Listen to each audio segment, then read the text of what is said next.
Hello, hello. We are live. I don't know why I always say hello, hello I like twice. it. It's comforting. It's good. It's good. Good morning, Benyamin. I was going to say that I'm closer geographically to you today, but I Yeah, don't think that's actually true. no, that is. It That is? is. Okay. Yeah, I'm in West Virginia and you're in DC today, I which am. is only Whirlwind trip. 3 hours. Oh, okay. I'm 3 hours west of you, so that's not too far as the Nice. crow flies. Nice. Yeah. Okay. This was such a whirlwind trip that the orientation and everything is off, but less than 24 hours in DC. So I feel like I'm Wow. in college again, zipping around. What were you But doing in DC? So, yesterday was International Women's Day, which, in my experience, is not as big of a deal in the US as it is in other countries. But that was not the case in DC last night, where Yeah. all the biggest Jewish women's organizations, Jewish Women International, Hadassah, and National Council of Jewish Women, through an event with the female Jewish members of Congress who, despite being in the middle of a floor vote, came in, gave speeches, Yeah. rallied the crowd. The biggest things on the docket were concerns about anti-Semitism, reproductive rights, um, the anti-book banning work that some of the members are doing. Hmm. And it was just a nice chance to see Jewish women helping run different advocacy organizations and active in media and politics. So it was a good event. And then today they're having a more official summit with Jewish women on the Hill. Also, our good friend of the forward, Doug Emhoff, the second gentleman, is also doing some speeches. So I'm not sticking around for the official portion, Right. but I stayed for the drinking and the ad hoc speeches. So Did you say there's an event at the White House today too for Jewish women? I believe so. I Yeah. believe so. Yeah. 70 Jewish women. 70. Yeah. An auspicious number. Yes. Yeah. Yeah. So this week has been, it's always crazy what you and I talk on Thursdays. It seems like the week just started and it's like almost over, but like Purim was this week, but it felt Oh like, my I don't God. know, that felt like a month ago, but Purim was this week. We had a crazy story on our site that our digital culture reporter Mira Fox wrote about. Um, people dress up. It's the Jewish, people call it the Jewish Halloween. And there was an Orthodox Instagram. It's actually an Orthodox website that has an Instagram account, and they posted some pictures. People submitted pictures of their Halloween, of their Purim costumes, Yes. and one of them was a picture of two girls dressed up. One was a cop, and one was. I don't want to say in blackface, but one was like a prisoner on their knee, and it was all about police brutality. And a lot of people complained about it. Yeah. A lot of Well, people liked it surprisingly first, and then they got yeah. complaints, and they took it down. I mean, Well, they did take it down now. Wow. Okay. I guess that's good. So from what I saw, it was the woman who was supposed to be the prisoner was she seemed to be a white woman who may or may not have had on darker foundation, but and had cornrows too, right? dreads. Yeah, Yeah, cornrows. Yeah, not yeah, dreads, cornrows. yeah. And I thought, thankfully, a lot of the comments were pointing out, like, hey, this is like insensitive, going to cause Chilul Hashem, like make Jews look bad. Only Simchas is a page that I think originally started just to show people getting engaged and I had married. my engagement photos Oh, are okay. are on Only Simcha somewhere from like 20 Amazing. years ago. Yeah, it's been around a while. Like I know it from, kind Yeah, of keeping up with who's getting engaged and having babies and stuff. right. It's only, I think, in the last few years that they've had like more advertisements posted and a little bit more political stuff. There were a few other questionable costumes, right? That they Yeah, there was somebody dressed up in as a January 6th rider, and this is not the first time they got into some hot water back in 2021, where there actually was some religious teenagers dressed in blackface and wigs and Black Lives Matters T-shirts. I mean, it just speaks like, I don't know, like we always get upset. I don't, I'm using the royal we, like, if somebody on Halloween, I was watching the Harry and Meghan documentary, and Harry talks about that. unfortunate incident when he dressed up in a Nazi uniform at Yeah. a costume party. And of course, he apologized, and we get upset at those types of things. So it just seems to me like there's like something missing where Jewish people don't realize that sometimes what they do can be offensive as well. Yeah. What do you feel about non-Haredi Jews? Maybe we should ask Jacob when he's on later. Non-Haredi Jews who dress up as ultra-Orthodox Jews. I feel very conflicted about it. Yeah, I guess it's what their intention is. You know what I'm saying? It's like, if somebody wants to dress up, this morning we lost Chaim Topol, the guy who originated the Fiddler on the Roof character. If somebody wants to dress up like a shtetl Jew, if a Jew wants to dress up as a shtetl Jew or an Orthodox Jew, I guess it depends if they're doing it to mock. Yeah. I don't know. This just seemed in poor taste with the police uniform. No, absolutely in agreement with you there. Yeah, if you're watching live, let us know in the comments. How you feel? And no Purim today. It was yesterday. But yeah, I'm gonna put the link to this. Yesterday. What am I saying? This week has been so crazy. It was Monday. It was Sunday, Monday, something like that. Yeah, Monday, I'm putting the link right now to this story about this costume. Speaking of Purim costumes, another story. Do you want to talk about this other story?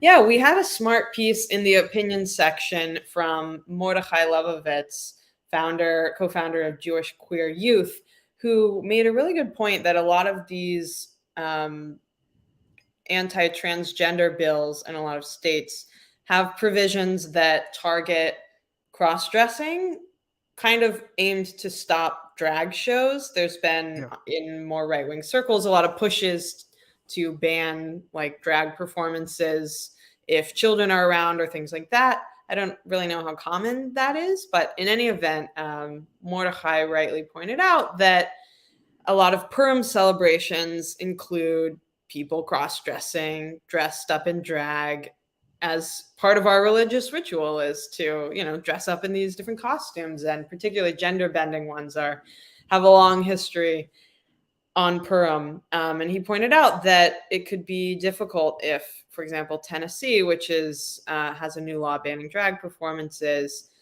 Purim celebrations might be illegal under that provision. So I think it's always smart when we not make everything about the Jews, obviously, but when we point out ways in which bills that are meant to target a different minority community also end up affecting other parts of our community. Obviously, there are trans Jews who are very affected by the laws in general. We're going to hopefully next week have someone on to talk about that. But I thought it was just a very smart argument showing how these laws can have negative consequences beyond even the original intentions of the people that wrote them. Yeah, I just echo what you said. Yeah, because a lot of these lawmakers are ironically motivated by the Bible. Christian lawmakers saying, we don't want, people dressed in drag, and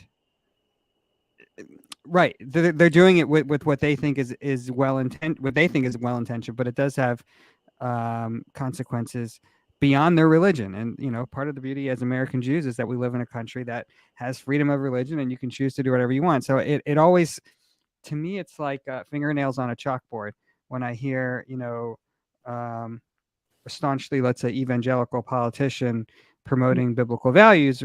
It's or promoting traditional values. It's what they deem as traditional values, and they can believe whatever they want to believe and hold whatever opinion they want to hold.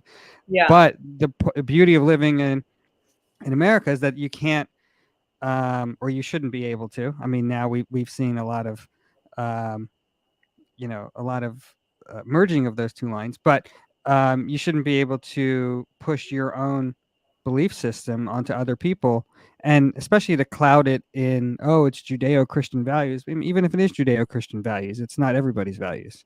Right. And it's, those terms are very tricky, right? I think in a lot of ways, traditional Jews have much more in common practice, culture, and tradition-wise with Muslims, for example, than with evangelical Jews. And, even phrases like biblical values, right?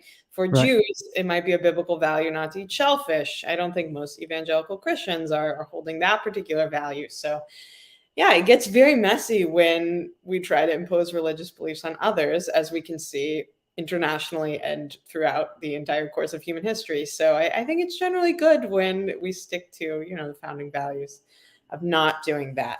But speaking of international, Israel this week, right? And last week, it's what's going on in the world that we're bringing on folks to talk about.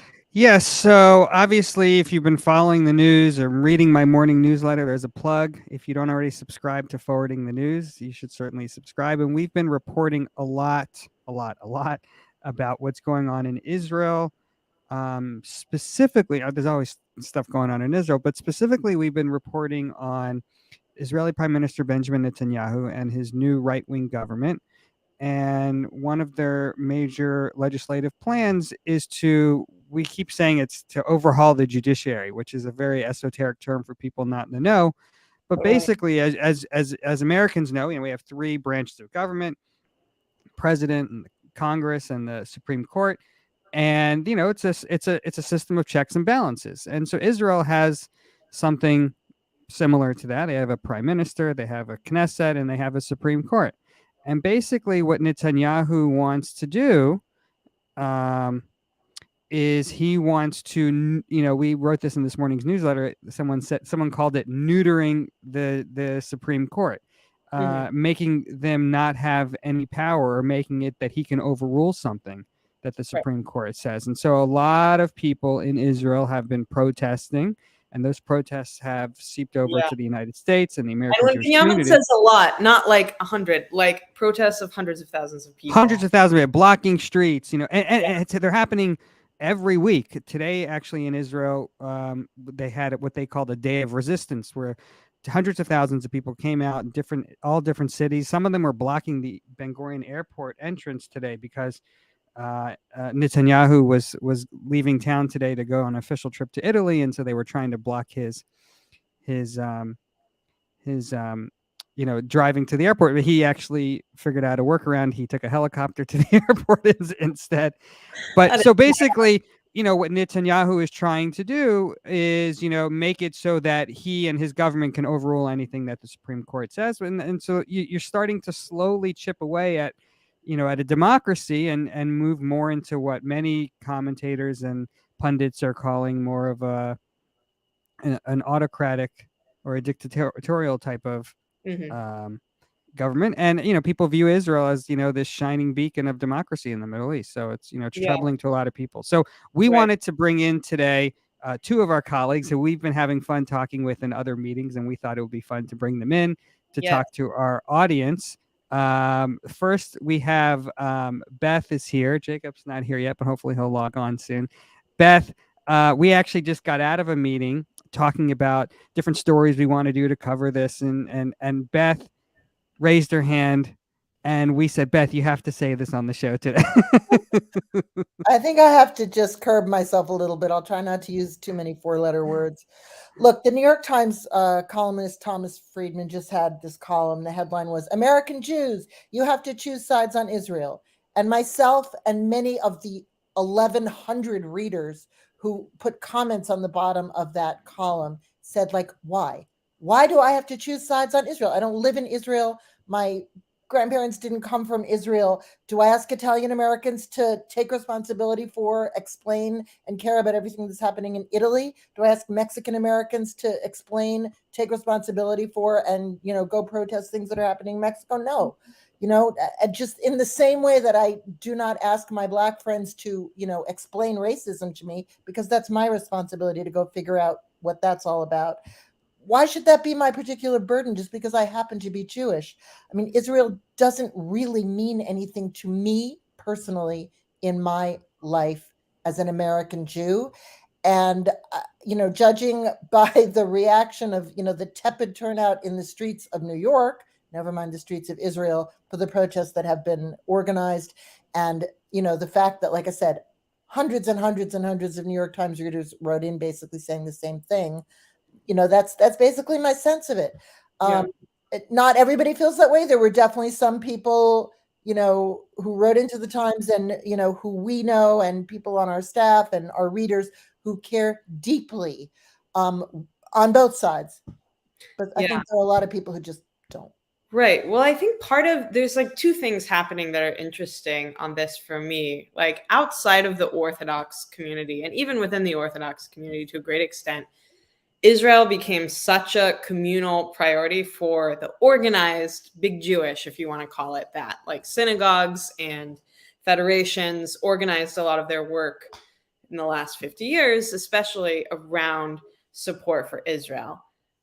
So this is putting a lot of those organizations, I would say, under a stress test. But at the same time, we know that most American Jews are associating less and less with organized big Jewish, if you will. So I think the average American Jew might agree with you, Beth. Like, why should I have to answer for a foreign government? This is not my responsibility. But Jacob, what have you been watching and seeing both here and in Israel and in the Orthodox community? So first of all, for the sake of disagreeing with Beth, just because I love messing with you, It's I all love good. it too. I would say two reasons why you should care about Israel. One is because Israel, and again, it's very hard to go into the nuances of the argument that the state of Israel is a safe haven for Jews, especially after the Holocaust. Right. If Israel would exist then, we know that we wouldn't have, again, and nobody can go into the eyes of of those who experienced it, but to have a safe haven for Jews in a place with a strong army, especially in the Middle East, as a democracy, is very important for all mankind. And especially for Right. Jews. That's number one. But number two, I mean, we all say all the time, again and again, Israel is America's most trusted and closest ally because of the common values. And so, the same way we expect people to send in relief or to pray for Ukraine because so much is going on there, and because so much of what's going on there depends on us and how we look like as a Western society. I feel like the fact that right now there's an ongoing debate, and it's not only about Israel, it's not only about territories, it's not about the outcome or the makeup of an Israeli government. We're talking about the essence of our common values, and that is liberty and freedom for all, but mostly as a functioning democracy. And many people believe that if Israel passes this overhaul package in its current form, obviously there's ongoing talks and proposals and compromises discussed, but if Israel passes this legislation in its current form, many people believe that it will cease to be a democracy, and that should concern all of us as Americans, not only as American Jews. So I would take the big view here, the big view of history, the big view of global affairs, and two things come to mind. One is that there is a polarization happening in the 2020s all over the world. It's happening in Hungary, it's happening in the United States, it's happening in Israel. Israel is part of a bigger zeitgeist that is being driven by all kinds of other factors. The concentration of wealth and capitalism and things like that. So I don't see an exceptionalism when it comes to Israel, that I should care more about that than I care what's happening in Alabama or Mississippi or Tennessee, for that matter. In terms of the post-war historical necessity of Israel, in my view, Britain and the United States did not want to accept 1 million Jewish refugees. They could have said, let's put them in North Dakota, which is like the most Alaska. underpopulated state in the country, right? They didn't. Yeah. They said, let's put them over there, surrounded by millions of Arabs, and it'll be fine. It'll be our little beachhead in that part of the world. They can be our surrogate and all kinds of things, and it'll solve all these refugee problems, etc. That was 80 years ago, and it was what it was. I do not believe that this country, as it in the direction it's currently going, can sustain itself. And it may be that inevitably there is going to have to be radical change. And I don't really like the fact that my tax dollars are going to prop up the current regime that's there. But there are lots of things my tax dollars go to that, infuriate me as an American. Part of living in a democracy is you pay your taxes, you vote for people who you hope will carry out, what you want to see. And, you don't go try to overthrow the government if you don't like the outcome. You just keep voting for the people you like.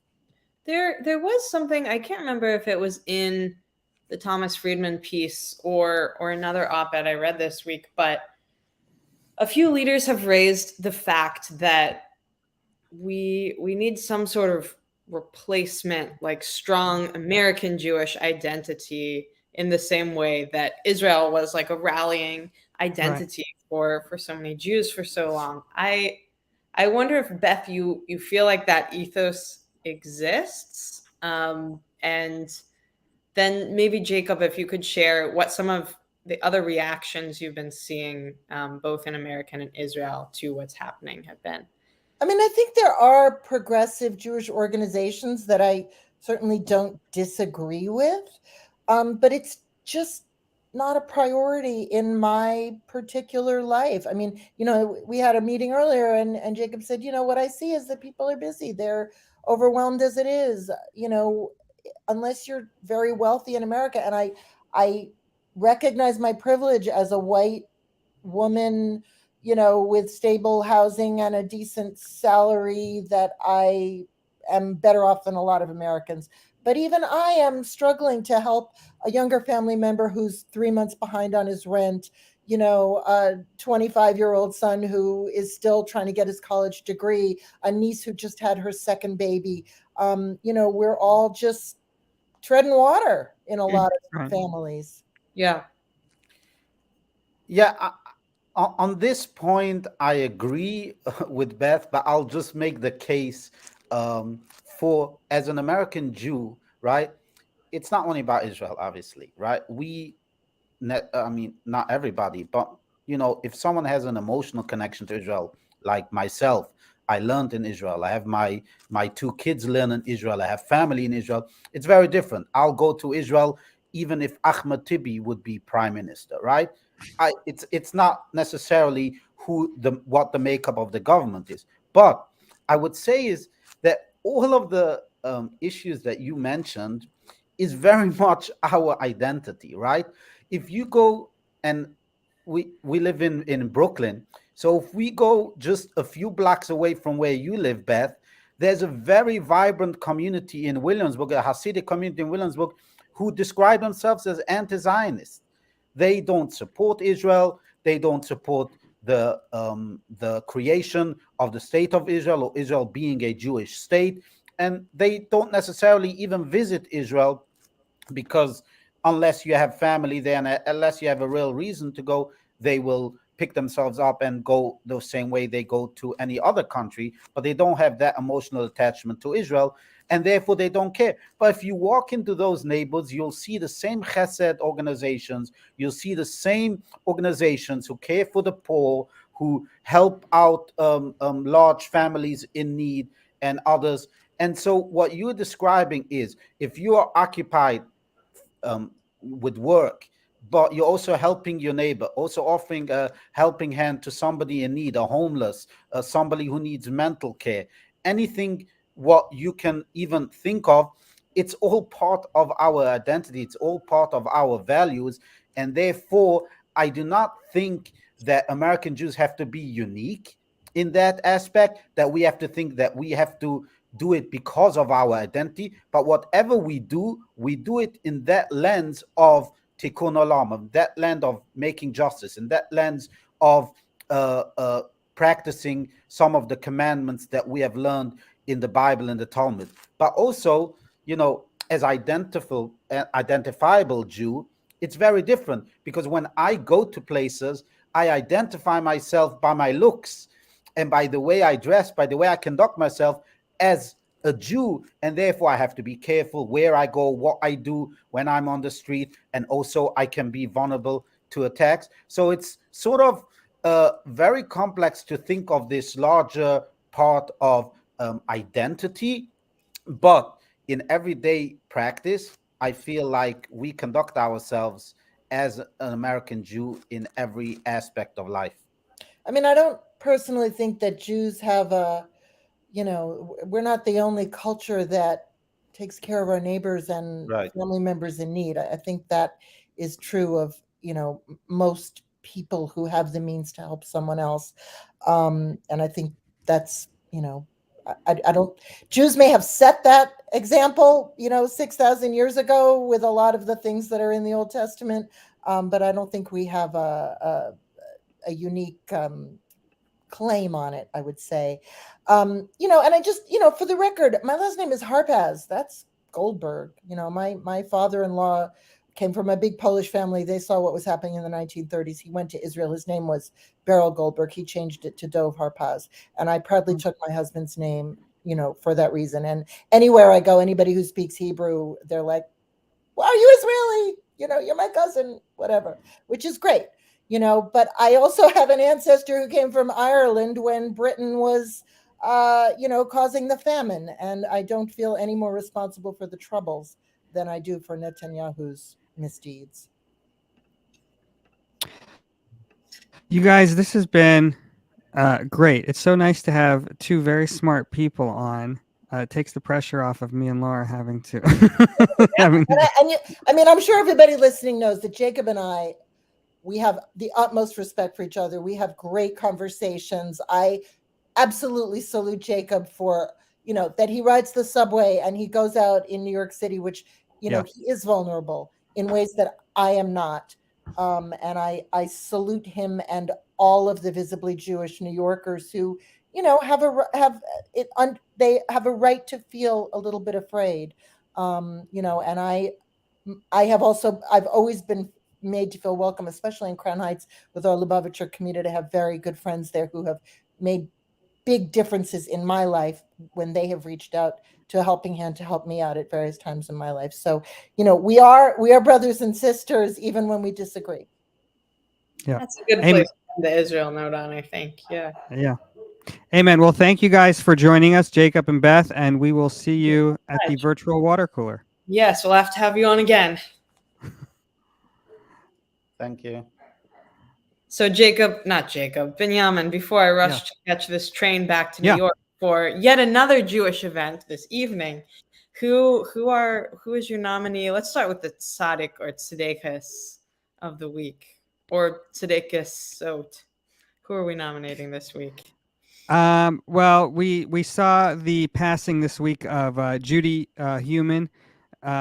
She is often referred to as the mother of the disability rights movement.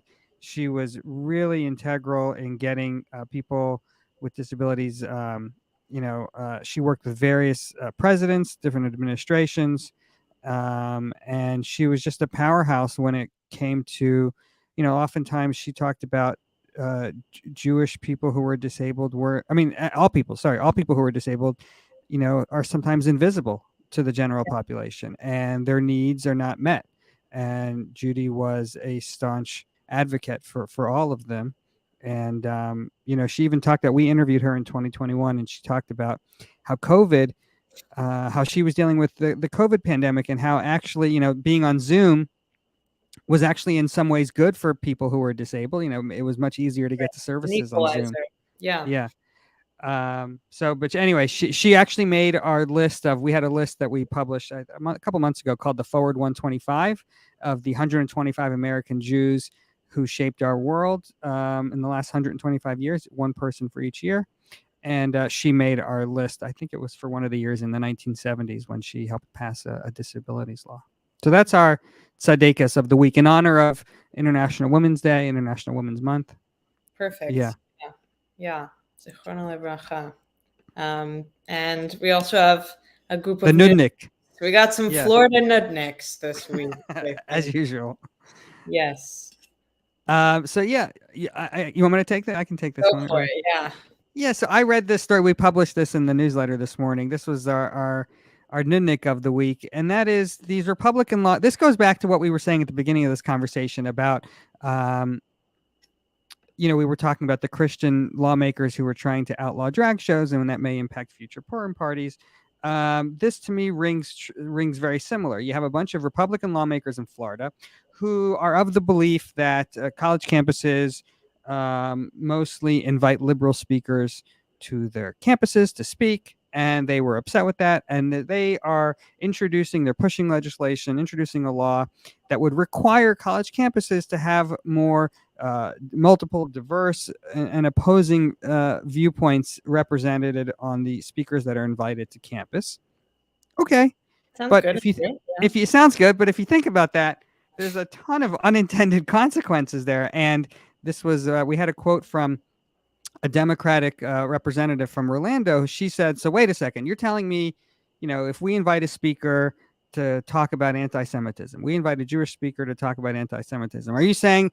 And here's her quote: "Are we then forcing universities to identify someone who is an anti-Semite to speak to a college campus? So if you invite, Deborah Lipstadt to come and speak to your campus, do you also have to invite now a neo-Nazi to represent the other side?" I mean, it just seems so stupid to require something like that.